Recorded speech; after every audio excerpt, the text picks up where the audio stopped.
dealing with the family at the holidays. Oi! Welcome to the Hopefulist with me, Wendy McClure. This is where we turn those nasty, negative thoughts into positive and work toward a happy, fulfilled life. Now, let's get started. Thank you so much for joining me today. On the Hopefulist, we are going to start with the quote of the day. We are creatures who are driven by emotion. When we're all fired up, we ain't listening to nothing else. Not wisdom and logic or fear and doubt. Our emotions compel us to participate in staggering displays of both the magnificent and the moronic.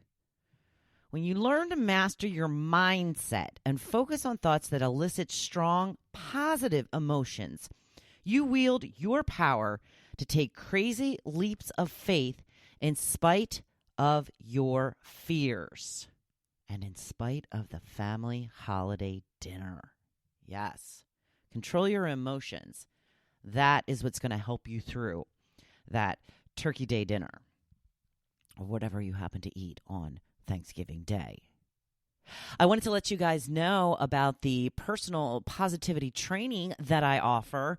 If you are tired of waking up filled with dread every day, tired of going into the day assuming it's going to be a bad one, that's what I'm here to help you change.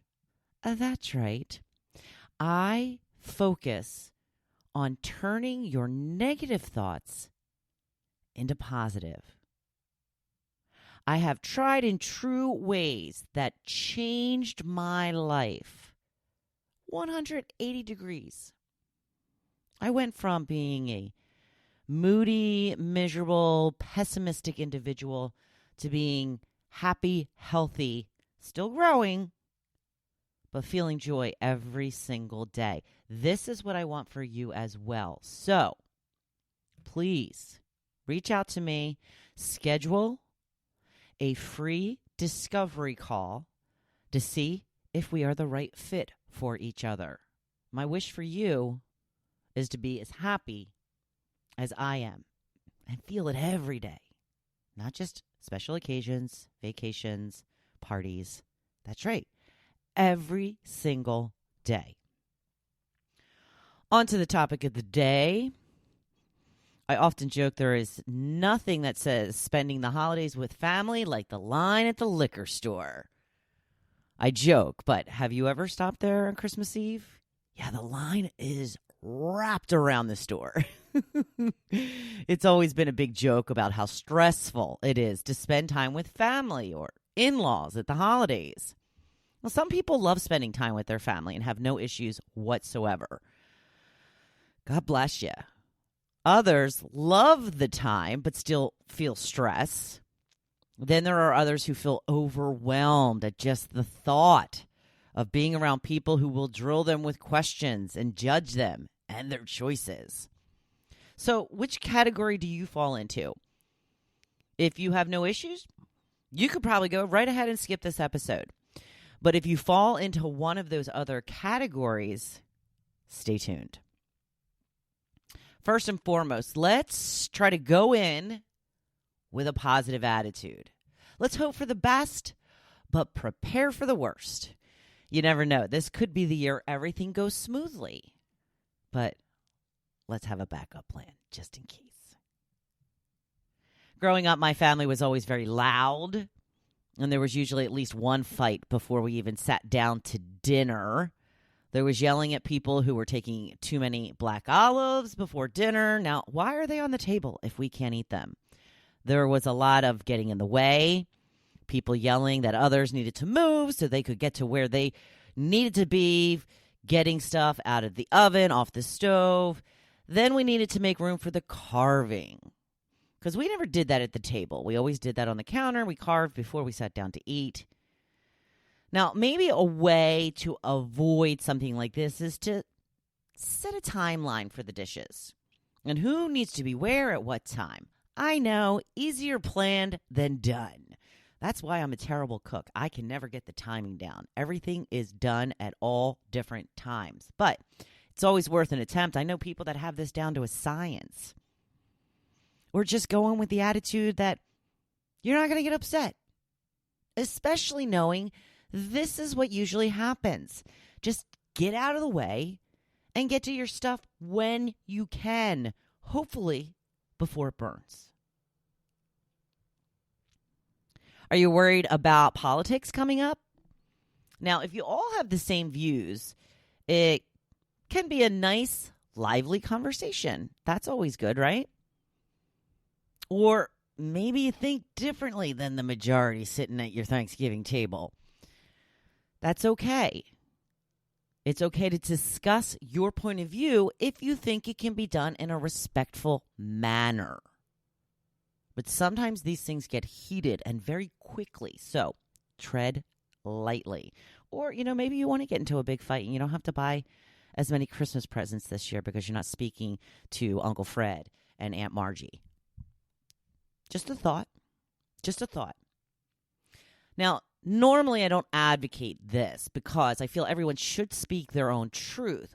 But if it's going to cause a ruckus, maybe you should just keep your views to yourself to save the peace at dinner.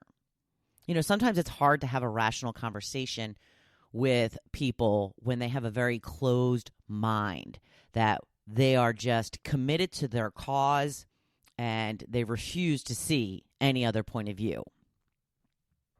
If that's going to be the case, I would just keep the conversation away from my views. Mention how good some of the dishes are that you're enjoying, or ask someone about something that they've been up to. I've actually had this situation recently while playing pickleball. There was a very passionate conversation taking place about vaccinations, and it did not match up with what I believe. Now, it wasn't a conversation I was part of initially, and, I love my pickleball peeps. That's why, I really don't even want to discuss politics or these types of things with them, because we're all on one side or the other now, right? I didn't really even want to hear it because it makes me think things about people that I don't want to think when I like you. You know what I'm saying? So I had heard enough to know I didn't agree with them, but I'm there to play pickleball and have fun. So I just walked on the court and said, let's go. Time to play.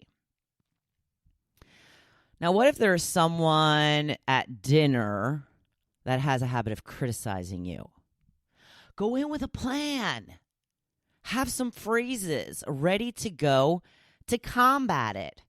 Like if your mom feels the need to say something negative about your purple hair or your new tattoo, just say, great to see you too, Mom. Remember that you live your life for you, not your parents. And if they don't understand this by now, they likely never will. If you want to continue attending family gatherings, you have to decide how you will handle such criticism. But mostly you have to vow that it won't bother you. This is the hard part. But it can be done. Especially since you likely knew when you dyed your hair purple that your mother would hate it. But you did it anyway. Keep that attitude. It's for you. You like it, and we'll keep it as long as you wish. Prepare yourself for something out of the blue, too. Parents are great at blindsiding you with a comment you never expected. Whatever you do, don't lash out. It's likely they are trying to get a rise out of you. I don't know why. So don't give them the satisfaction. If they are saying something judgmental about you or something that you're doing, just tell them that you happen to love it and move on. A little too much to say about the new tattoo? I love it. That's why I got it. But I appreciate your 2 cents. How's your love life? Oh, yeah, this was my issue for the longest time while I was single. I was bombarded with questions about if I were seeing anyone, why hadn't they met them yet, all of those kinds of things. Are you embarrassed of us? Why haven't we met him? Have you recently gone through a divorce and you're still feeling the backlash from that?